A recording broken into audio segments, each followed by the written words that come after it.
Hello? There we go. Thank you very well. Yeah, thanks. And you did a really good job with the pronunciation. Thank you very much. It's not the easiest name. Yeah. So this morning I was told that I was one of two people in this conference festival who don't speak Portuguese. I'm sorry.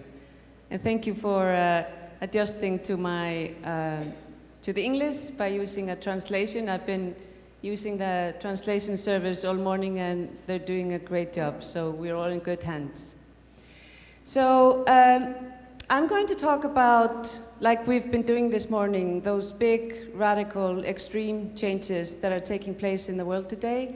And I will be using the term the fourth industrial revolution, just because that's what I've been using for years. We've mentioned industrialization 4.0, but I will be using fourth industrial revolution.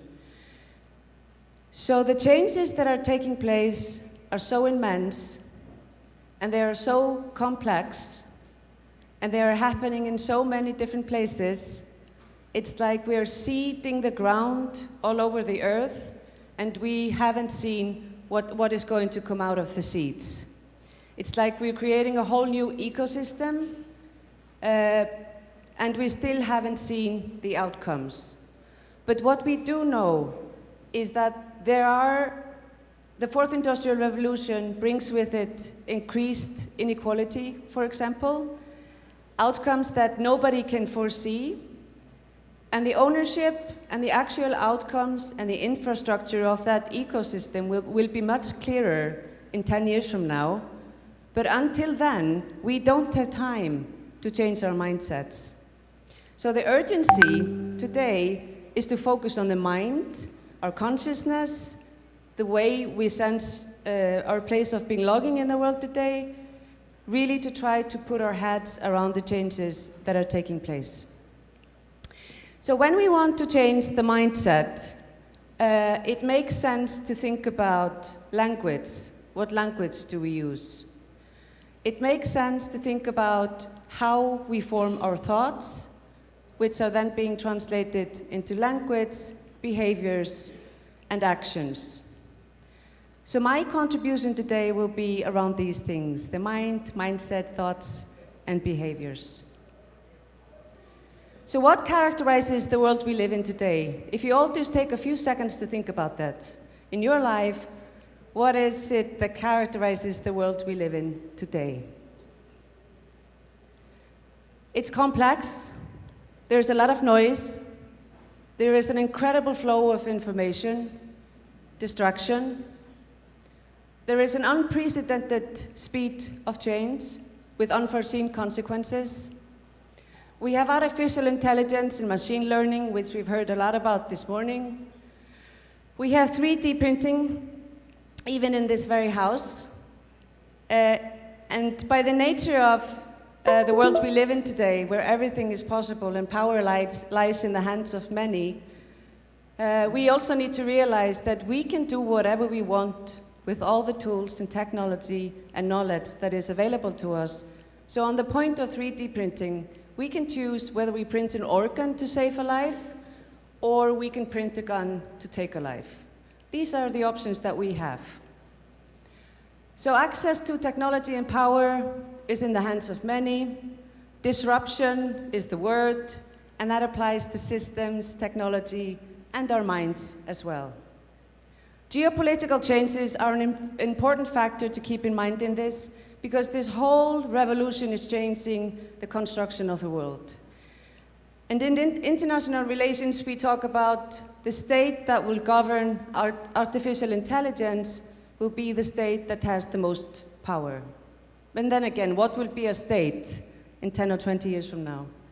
Aging and generational divide, we've talked about that. That's a big factor. It has to do with healthcare, education. It also has to do with language and how we communicate across generations, and redefine the cohesion that keeps societies together. I mentioned increased inequality. If we think about the fourth industrial revolution and technology and we put it on steroids, the inequality can become much worse, or it can become much better. It's up to us again. There's deep uncertainty. And that's an interesting thing to think about. If there's one thing that characterizes the world we live in today, it is uncertainty. My education in school and schools was all about teaching me how to be, act, think, and calculate in a certain world. It was never about uncertainty. So maybe we should rethink about redesigning our education from the very point of view, how do we function in an uncertain world? So while some of the biggest organizations like the United Nations, the World Economic Forum, have been putting the overhead for their conferences, their global meetings this year and last year, is, for example, creating a shared future in a fractured world. Just briefly showing you, at the World Economic Forum, we look at these maps. So this is the fourth industrial revolution, and you can see briefly the dots closest to the center are some of the areas that are being affected by the fourth industrial revolution. So you have security and conflict, you have government, you have innovation, you have all the different sectors. If I choose one of these dots, I will be diverted to many other dots. So it's always this complexity that's being underlined. We've heard that the world is no longer linear, not that it ever has been, but we've just been pretending that it is. Again, referring to complexity. There are many books out there, and just for my morning here today, I realized that you've probably read most of them. I mentioned Andrew McAfee, who has written books with Erik Brynjolfsson. These are very good books about interesting and informative books about the developments that are taking place in the world today. And I just want to mention a few points. So Andrew McAfee says, AI will transform language, access, and healthcare, not to mention slowing down the rate by which we are cooking the planet. In my previous slide, I made the point that climate change, on the slide I made the point that climate change is a huge factor. And just last week, I read something from Nordea, which is the biggest investment bank in the Nordic region, which said that there are 100 companies in the world that are responsible for 71% of CO2 emissions in the world. Imagine if we only focus on these 100 companies, what we could do. So we're cooking the planet, and we desperately need to reverse that. Andrew also points out that we are not as rational as we like to think we are. We've talked about that today. We have lots of biases and fears. Culture shapes us. There are lots of things we need to be careful about as we take decisions. Machine systems are excellent at pattern recognition technology, but AI doesn't have common sense. So pattern recognition is about knowing the past, and then you project from that knowledge base into the future. But the future is very different from the past. And rationality, I will go into that a little bit later, but sometimes, well, first of all, we don't all agree on what is to be rational. And then secondly, the irrational nature of the human mind is actually kind of wonderful, and actually very often it's extremely useful. But anyway, we are irrational, and that's something to be considered. Unlike machines, humans have complex social skills. So this is one of our assets in an increasingly digitalized world. Humans are great at asking questions. Somebody told me earlier that there are some schools that are totally eliminating humanities, such as philosophy. And I hope that's not going to be the trend, because then we're not going to be as good as asking questions. Humans are able to partner with machines. This is already happening. And in so many ways, this is wonderful. A friend of mine, Mark Pollock, is paralyzed, and he's actually been working on finding cure for paralysis. Just imagine that, and it's actually going quite well. Yuval Noah Harari, can I see who in here has read any of his stuff? Yeah, many people, that's great. So Israeli historian who's doing some magnificent work about thinking about the world. And he also mentioned recently in an interview, he said, I'm a historian. You know, maybe we don't want historians anymore. but my role is to get us to think, and to think critically about the things that are happening today. So coming generations, he says, will be more different from us than we are now from chimpanzees. And I believe we will know more about that this afternoon. So the main products of the 21st century economy will be bodies, brains, and minds. So data, those who own data will rule the world, basically. And so who owns the data is one of the biggest political questions that we are faced with today, and yet we freely give away our information, and in return we get a free email account or a funny cat video. The customer is always right, and follow your heart, says Harari. And these ideas no longer work in the age of artificial intelligence, when hearts can be manipulated at scale. So access to bodies, brains, and minds has to do with manipulation of what we think. There are many interesting studies and research out there which says that when you feel like you really want a salad or you really want a hamburger, some people would say that's not your idea. You know, somebody has planted that into your head as you went through the day or the week or the month. So that's interesting, good for us to think about. Some time ago, I think it was when he published his first book on Homo sapiens. This is a quote I took from it. We had better understand what is happening and make up our minds about it before it makes up its mind about us. And in that context, he encourages us to think like the first philosopher that we knew about. Why are we here? Why do we exist? What is the purpose of life? Because it is at that point that we are today, back to basics. But then most recently, I saw this quote, so he's adjusted it a little bit. We had better understand our minds before the algorithms make up our minds for us. So it's interesting to think, and just to remind us, that what we put into technology and algorithms, and we've talked about this again today, is really what is in our minds. We have lots of biases. We have lots of prejudices. We are afraid of many things, and this really skews the way we think. And just one example. Most people in the world don't believe that women are equal to men. Is that going to go into the machine learning and algorithms? And it's going to be on steroids, by the way. I want to tell you about this new initiative called the Reykjavik Index. Reykjavik as in the capital of Iceland. But it's a global index, worked in a global team, and it measures the perception that we have around gender equality, men and women, and the different genders that exist today. Because the perceptions and the mind are the last territory to tackle when it comes to gender equality, because we have enough of statistics and research behind it. Top 10 skills in the world in 2020, that's basically tomorrow, according to the World Economic Forum. Complex problem solving, critical thinking, creativity. It's all in our minds. It all has to do with the elusive part of being a human being. And the big jumper since 2015 is creativity. The more we can work with computers and machines, the more we can enjoy what is explicit to being human. And one of that is creativity, critical thinking, and then of course, complex problem solving.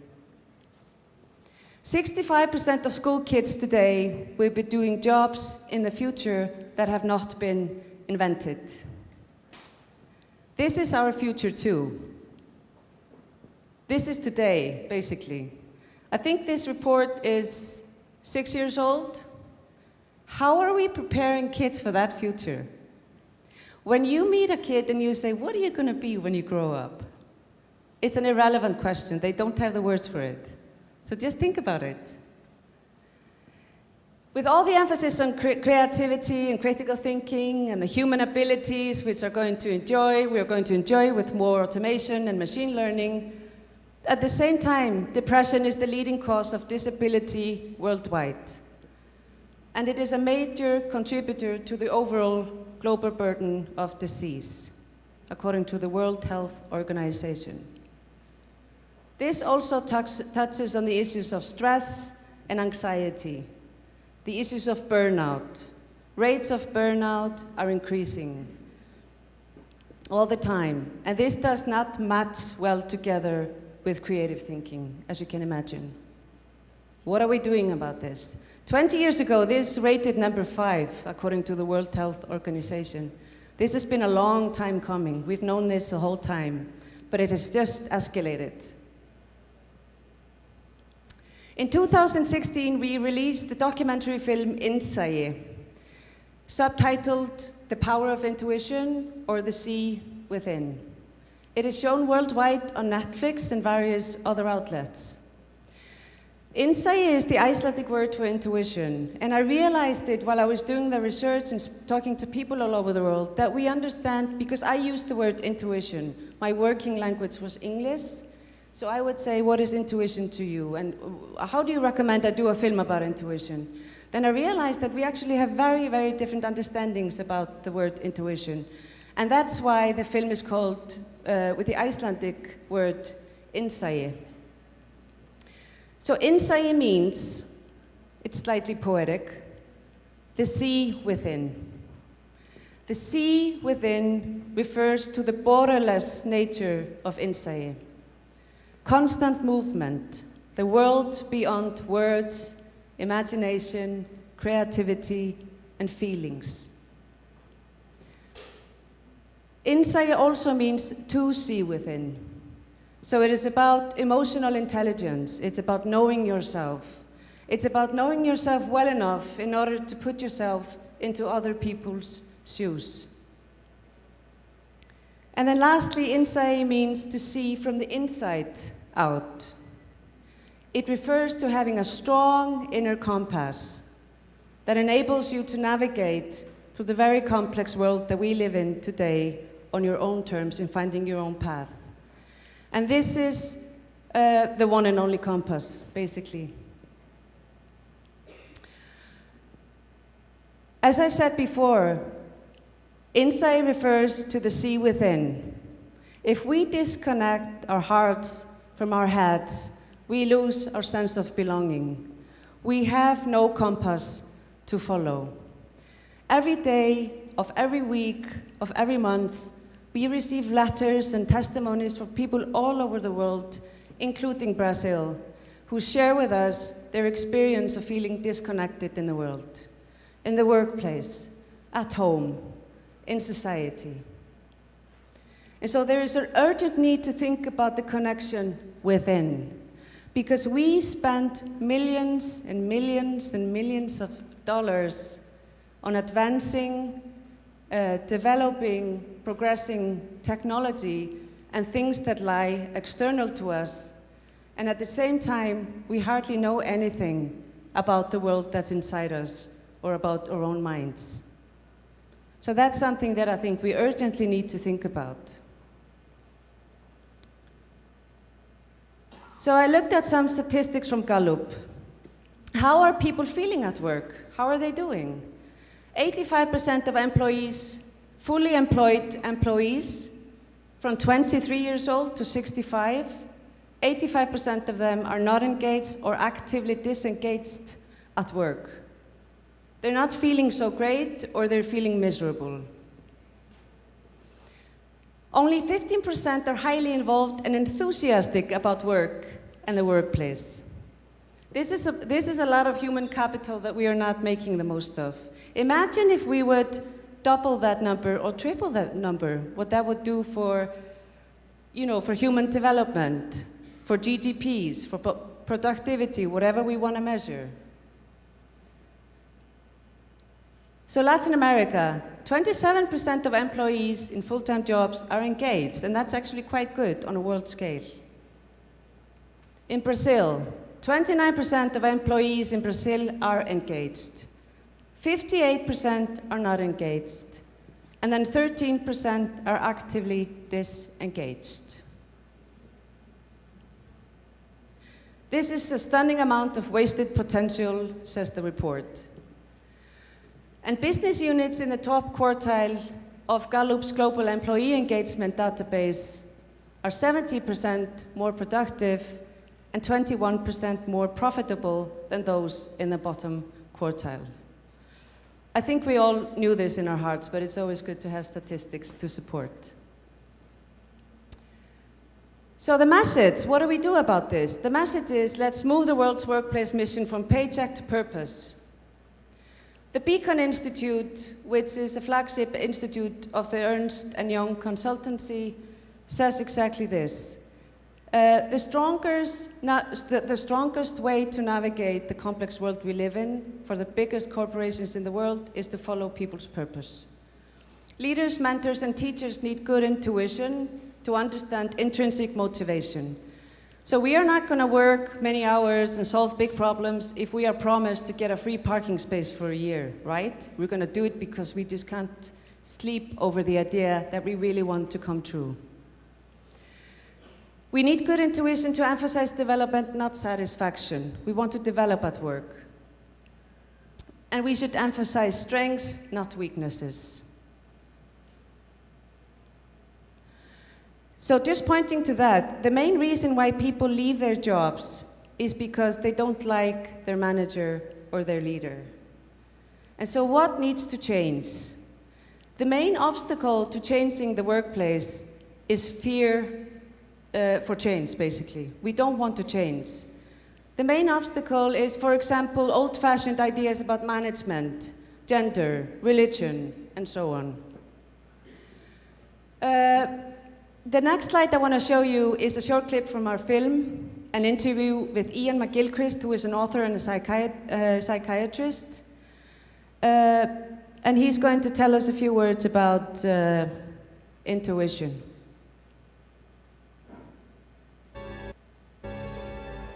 But today we are bombarded with information and distraction all the time.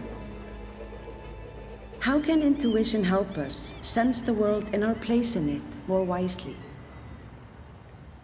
Intuition is not just some pink and fluffy feeling. Intuition is the awareness of the subtle stuff which lies outside the focus of attention. The stuff that we're aware of subliminally, unconsciously, and if we spend too much time in the stance of our very focused conscious mind, we will not see why that should be important. It doesn't seem to be present, it doesn't seem to matter, one therefore cuts it out.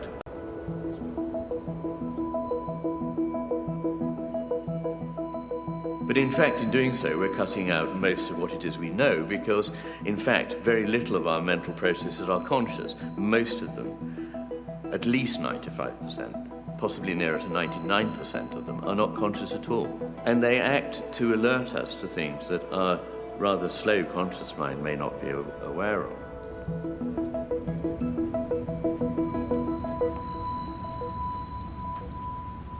They therefore are often implicit things, subtle things. For example, you may meet a person and you cannot put your finger on it. This person seems extremely friendly, gives messages that make you want to trust them. But at some level you think there's something wrong here, and you cannot actually articulate what it is. And of course you might be wrong, but very often you are picking up something very important, because when we communicate, most of our communication is not in fact explicit at all. It's in tone of voice, it's in implied meaning in the choice of words, it's in metaphor, humor, irony, and so on.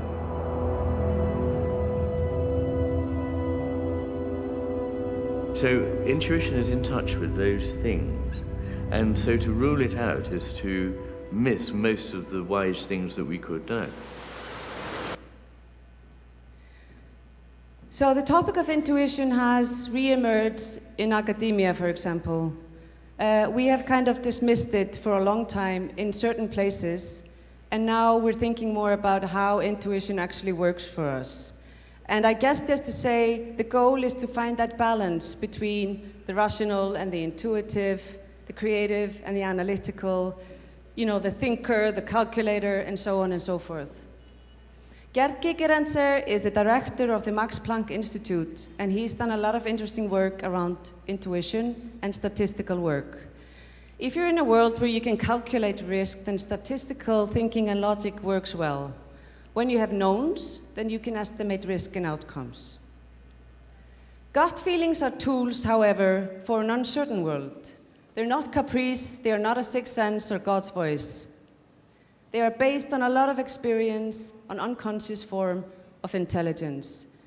In many of his research, he's taking interviews with many CEOs from at some of the biggest international corporations in the world. And they will tell him that 50% of very important professional decisions were based on gut feelings, but they will never say it publicly. They will rather collect data to support their decisions. Now, it can be disputable if that's good or not, but that is a fact. And most of our decisions are based on intuition, so we better get to know it a little bit better than we already do. And before we teach the machine how to use intuition.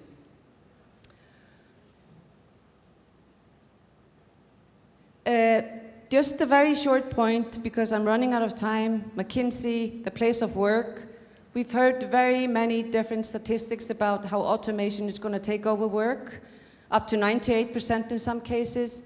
The numbers are always changing, and I guess we're all trying to understand what the changes imply.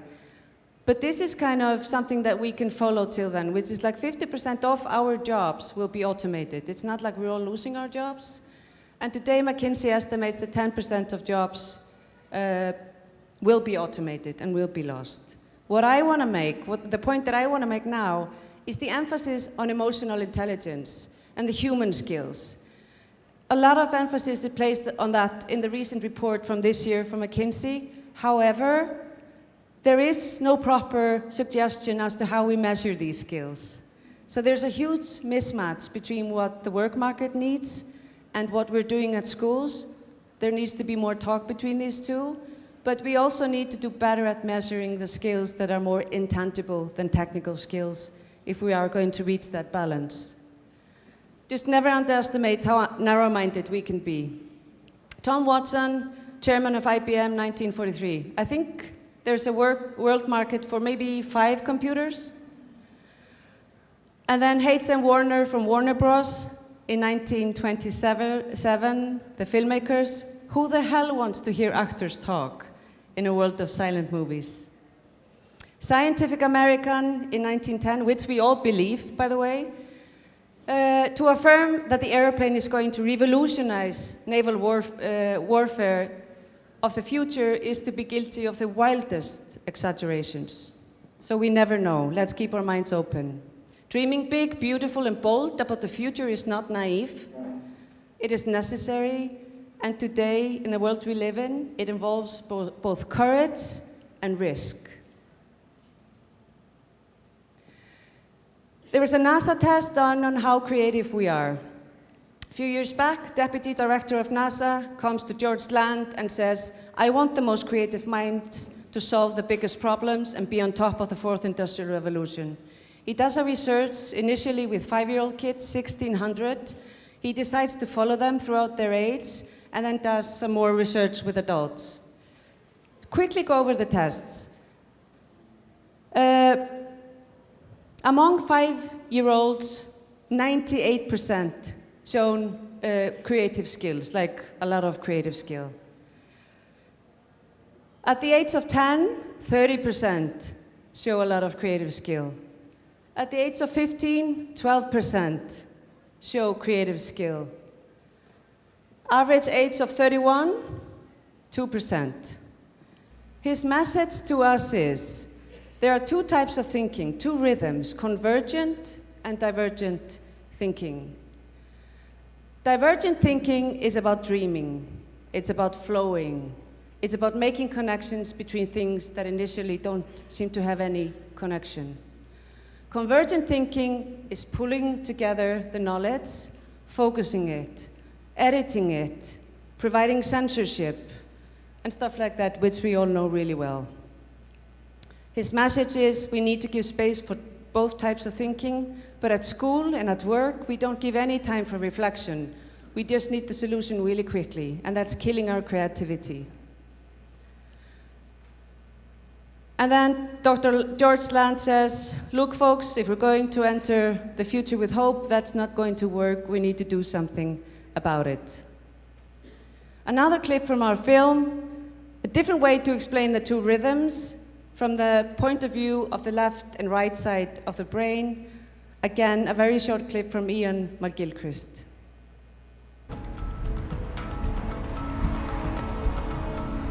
I read a book that says human beings are stuck in logic and left brain thinking. We meet the man who wrote it. So what are the dangers of having a culture dominated by the left hemisphere? And how is it in real life shaping Western culture?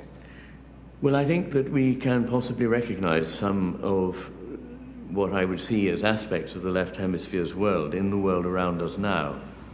Our world seems like a heap of fragments that it's hard to see how they cohere. And the sort of understanding that used to enable us to see what things mean has been lost, so that wisdom has been replaced by knowledge, and knowledge has been replaced by information, pieces of data, chunks of data.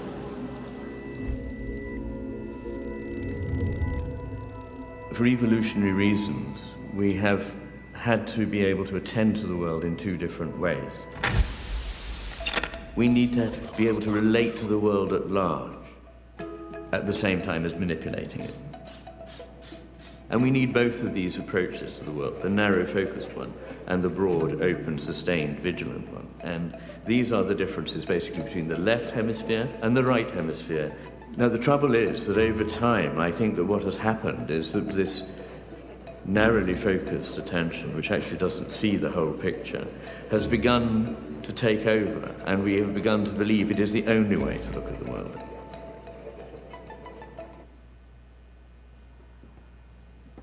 So I've run out of time, so I just had a few points about education. Maybe I can squeeze them into the answers to questions or something. I'm getting so native here that I've just totally run out of time, yeah, but the essence that I wanted to convey, I guess, is let's celebrate the most wonderful, imaginative, creative thing we have, which is the world inside of us. Let's not trust more on outside gadgets around us, and let's look more within and try to be from the inside out, as we both provide leadership and stewardship during the turbulent times that we live in. Because we are all responsible for what's happening, and we need to celebrate that responsibility and hopefully release the infinite possibilities, not just of technology, but human beings. Thank you very much.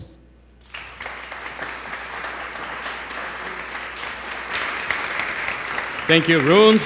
I want to ask you to stay on stage and put your headset back. I have a few questions for you, but I'm going to make these questions in Portuguese, if you don't mind. You have your headsets on you, right? There we go. Ok, a primeira pergunta vem de Isabel. Como saber a diferença entre medo e instinto verdadeiro? Uau. Was this? Hello. That's probably the most difficult question you could ask me. So, the key to this question is self-knowledge. On a very personal level, it's self-knowledge. If you're situated in the board room, in a board meeting, in your company, you can, fortunately, you can use the brains of the people that work with you, and you can use all the scientific, statistical, analytical tools that you have, that you're exposed to as well, to make up your mind. But there is a very personal process of shifting between fear and true intuition. And it's, as I said before, it's about knowing yourself, but it's about getting the help of others and really try to see, try to get to the core issue. Is it your fear or is it something else? And we do that through conversations and the tools that I mentioned earlier. And every case has its solution as well, so it really depends on the situation. A próxima pergunta vem de Yuri. Quais foram as pessoas que te causaram maior impacto ao realizar o documentário Ensaie?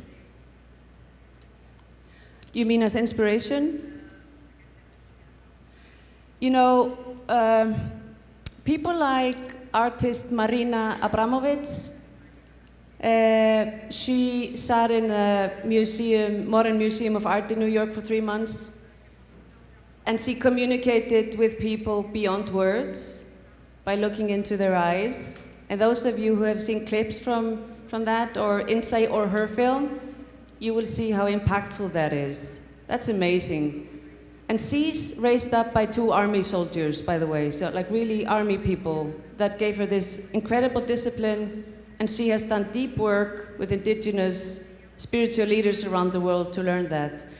Then I was also deeply impressed by Enrik Sala and Marty Spiegelman, who told us about the Polynesian navigators who were able to map almost 100% of the Pacific Ocean with almost 100% accuracy hundreds of years ago by using their intuition and through their deep connection with nature. Compared to that, according to the National Geographic, we know only 5% of the world's oceans. And yet we get 70% of our oxygen from the world's ocean. Imagine that. So that's one of the things that really impacted me. Muito bem, mais uma pergunta anônima. Como manter a essência humana num ambiente tão permeado por tecnologia? You know, I think it's both very simple and complicated. I think it's about not being afraid to lose out. I think it's about being in the now. I think it's about accompanying yourself through the day. Just be in the now, be in yourself, prioritize what matters to you, and take it from there, because at the end of the day, we're all gonna die. And I think about that every day, honestly. That's my meditation. I'm gonna die one day, so how is this day gonna be? What matters and what doesn't matter? And in my experience, this actually takes a lot of discipline, because I went through the right universities, the right jobs, and I was taught not to think like that in a way.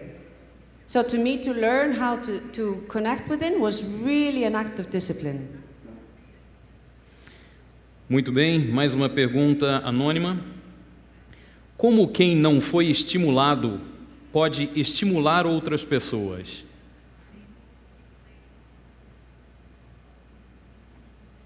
Those who are not stimulated, how can they stimulate other people or inspire other people or touch other people?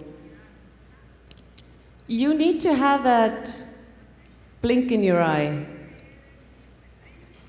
You know, you need to find a way to turn you on. That doesn't sound very good in English. But let's put it that way. You need to be turned on to turn other people on, right? So you always have to start with yourself. That's something we avoid to do. Like Marina Abramovic says in the film, we all avoid to spend time with ourselves. We all do it. We seek attention from elsewhere, but this is the act. You spend time with yourself, you care about yourself, you find that bliss, you love yourself, and then you're able to love other people. Good. Uma pergunta de Mandarino. Como fazer nas empresas com que as pessoas migrem do salário para o propósito? Muito boa. I actually don't think it's that hard. If the company you're working for has a mission that you relate to, if the company you work for is doing something that is worthwhile doing, that's the whole start. You know, and if the people that you work with, the leaders, the manager, look at you and say, hey, you are such a resource for all of us. You're this I love it when you say this, I love it when you do this. You see things differently from us. Tell us how you do it. And they just bring you out in your best version. Then I think that really just is a snowball effect. And it really is effective. And there are many ways to do it, to elaborate on it. And there's lots of resources out there. I'm happy to explore it. But this is my short answer now. Muito bem. Próxima pergunta vem de Andrea. Sobre os skills do futuro, qual é a necessidade de se preparar os adultos que já estão no mercado de trabalho?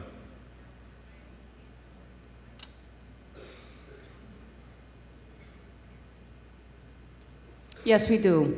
We need to prepare the people who are already in the work market. So we talk about lifelong learning. You know, there are two very polar opposites to think about this. One is like, oh my God, I've invested all these years and all this money into my education, and now people are telling me that it's resolute, it's not used anymore, it's not useful anymore, or not good enough anymore. The other side is to think like, oh, I am so lucky. I get to add something to my knowledge and grow as an individual. I get to explore. I get an outlet for my curiosity and courage to go into new areas. And if you work in a place that encourages that, then that place is going to be relevant in 5 years from now. But if you don't, then maybe you want to change your work.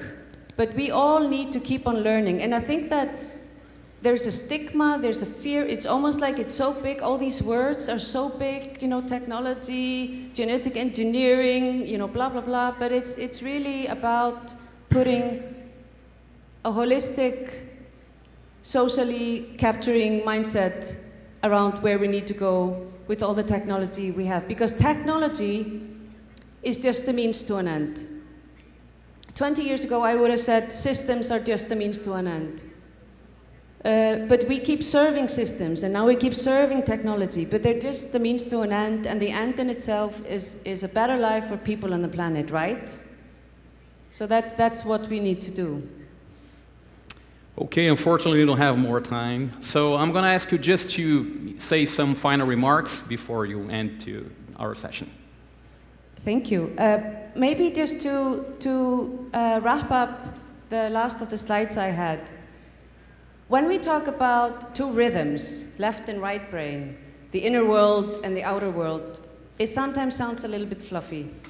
In 2008, we had the bank collapse in Iceland. It was the predecessor of the global financial recession, not because Iceland is so big, it just hit us earlier. A lot of people lost their jobs, and unemployment is not that common in Iceland.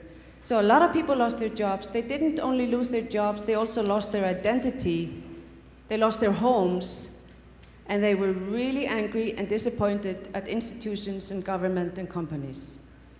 At that time, we put together a university diploma program that lasted for 2 months. It was based on these two rhythms. It was immensely cross-disciplinary, so not one subject or two, but very cross-disciplinary. And it was about training people to think from the perspective of two rhythms, convergent, divergent thinking, and constantly nudging their intuition. Most of my students, which were 19 to 70, with matriculation exams to PhDs, within 2 months from graduation, 88% were economically active. And many of them went on to start their own companies, which are still running today. So to give respect for creative and critical thinking and people's intuition in the context of more rigorous scientific approach is really worth it. You can't project where exactly people are going to end, but you know, we're resilient people, we're creative, and if we get an outlet for that, then we do well. Thank you. Thank you, Hrund.